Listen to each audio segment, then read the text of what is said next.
We've been asking Kenyans what they want to learn how to make, because on Pishi Bomba, we're all about listening to you and what you want to know how to make, and then we make that happen. All right, now I've stopped somebody and his name is? Seth.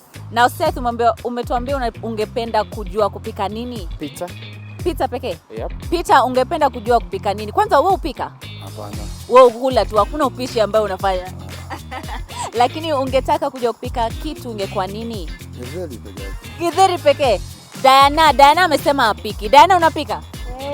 Lakini unapenda kupika nini? Ugali. Ugali na nini? Na nyama. Na nyama. Nyama kama si nyama na kitu ambayo hujui kupika, yani inaendanisha na ugali, ingekuwa nini? Mayai. Mayai na ugali inaingiana kabisa. Michelle, unapenda kupika? Yeah. Na wewe upika nini? Pilau. Na unajua kuipika kabisa? Yeah. Kuna kitu ambayo hujui kupika na ungependa kujua kupika kabisa? Kama pizza, naweza tamani kujua kupika.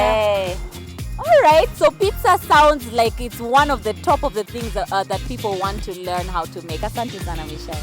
Joseph, kuna kitu ambayo unajua kupika na unajua kupika vizuri kabisa? Najua kupika nyama. Nyama na sembe? Nyama na ugali.